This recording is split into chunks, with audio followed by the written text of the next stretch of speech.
Salut à tous et bienvenue. Aujourd'hui, on va décortiquer ensemble un morceau de la grammaire française qui fait souvent un peu peur, mais qui, en réalité, est un outil super puissant pour s'exprimer avec plus de nuances. La voix passive. L'idée, c'est de comprendre comment ça marche et surtout, pourquoi s'en servir. Alors, c'est parti.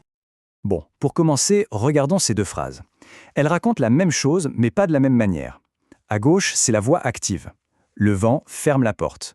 C'est direct, l'action est claire, le personnage principal, c'est le vent. Maintenant, regardez à droite. La porte est fermée par le vent. Et hop, le projecteur a complètement changé de place. La star de la phrase, maintenant, c'est la porte. C'est ça toute la magie de la voix passive. C'est simplement un changement de perspective. D'accord, le projecteur bouge, on a compris. Mais la vraie question, c'est pourquoi on ferait ça? Eh bien, la réponse est assez simple. On utilise la voix passive quand ce qui subit l'action nous intéresse plus que celui qui l'a fait. L'important, c'est le résultat, pas forcément la cause. Pour le dire simplement, la mécanique, c'est que l'objet de la phrase devient le sujet. Mais attention, il y a une condition absolument essentielle. Il faut que la phrase de départ ait un objet direct. C'est la raison pour laquelle une phrase comme « je marche » ne peut pas être mise à la voix passive. On ne peut pas marcher quelque chose. Le verbe doit pouvoir en quelque sorte transférer son action à un objet. Ok, on a pigé le pourquoi, maintenant passons au comment. Comment est-ce qu'on fabrique cette fameuse voix passive ? La bonne nouvelle, c'est que ce n'est pas de la sorcellerie, c'est plutôt comme une recette de cuisine. Et en plus, elle est super simple. Allez, on décompose ça en 5 petites étapes. On reprend notre exemple, le vent ferme la porte.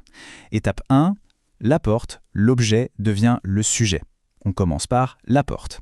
Étape 2, on ajoute le verbe être au présent, donc est. On a la porte est. Étape 3, on prend le participe passé de fermer qui est fermé. Étape 4, on ajoute la préposition par. Et enfin, étape 5, on remet le sujet de départ, le vent. Et voilà, le tour est joué. La porte est fermée par le vent. Alors là, attention, c'est le détail à ne jamais oublier. C'est la règle d'or. Le participe passé, il doit toujours s'accorder avec son nouveau patron, c'est-à-dire le nouveau sujet. Dans notre exemple, la porte, c'est féminin singulier.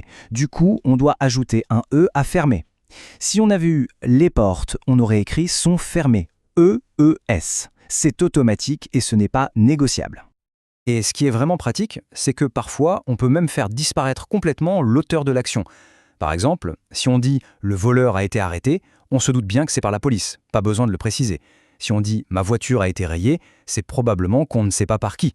Dans ces cas-là, l'agent n'apporte aucune information utile, alors hop, on l'enlève. Ça allège la phrase et ça met vraiment 100% de l'attention sur le résultat.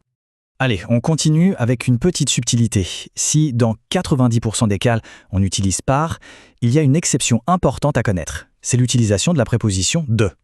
En fait, la différence est assez logique. Par, on le garde pour une action concrète, quelque chose qui se passe, qui bouge. La vitre a été cassée par le ballon. Mais de, on va l'utiliser pour décrire un état, un sentiment, une atmosphère. C'est moins une action qu'une description. Pour être plus concret, on utilise de avec des verbes de sentiment. On ne dira jamais « il est admiré par ses fans », mais plutôt « il est admiré de ses fans ». C'est pareil pour une description. La montagne est couverte de neige. Ce n'est pas la neige qui fait une action, c'est un état. Et dans ces cas-là, le « de » est obligatoire, on ne peut pas le remplacer par « par ». Parfait, on maîtrise maintenant la structure de base. Passons au niveau supérieur. Comment est-ce qu'on fait pour voyager dans le temps ? Comment on met la voix passive au passé ou au futur ? Et là, j'ai une excellente nouvelle pour tout le monde. C'est d'une simplicité incroyable. Pour changer le temps d'une phrase passive, il n'y a qu'une seule chose à faire. Conjuguer le verbe « être ». Le participe passé, lui, il ne bouge pas, il reste tranquille. C'est « être » qui fait tout le boulot de machine à voyager dans le temps. Ce tableau, il l'illustre parfaitement. Concentrez-vous sur la colonne de droite, la voix passive. Le mot « fermé » reste identique sur toutes les lignes. La seule chose qui change, c'est la conjugaison de « être ».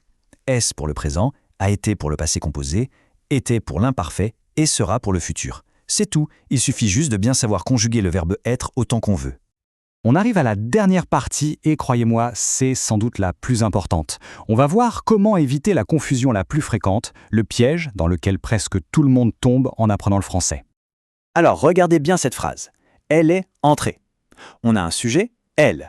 On a le verbe être, conjugué, est, et on a un participe passé, entrer. Ça ressemble très portrait à la recette de la voix passive, n'est-ce pas ? Et pourtant, ce n'en est pas une. Mettons les deux phrases côte à côte pour bien voir. La structure a l'air identique. Elle est entrée, Elle est interrogée. Sujet, être, participe passé. Et pourtant, la phrase A est à la voix active, c'est du passé composé. La phrase B, elle, est bien à la voix passive. Alors comment on fait la différence? C'est quoi le secret? Et voilà le secret. Tout est caché dans la nature du verbe principal. Le verbe entrer est ce qu'on appelle un verbe intransitif. Il ne peut pas avoir d'objet direct. On ne peut pas entrer quelque chose. Donc, pour son passé composé, il a besoin de l'auxiliaire être. Par contre, interroger est un verbe transitif. On peut interroger quelqu'un. Et comme il peut avoir un objet, il peut être utilisé à la voix passive.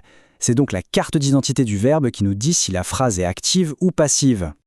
Et une dernière petite astuce pour la route, très souvent dans la conversation de tous les jours, pour exprimer une idée passive, les Français vont préférer utiliser un verbe pronominal. Plutôt que la phrase un peu lourde « la porte est fermée par le vent », on dira beaucoup plus naturellement « la porte se ferme ». C'est plus léger, plus fluide, c'est une super alternative à garder dans un coin de sa pète.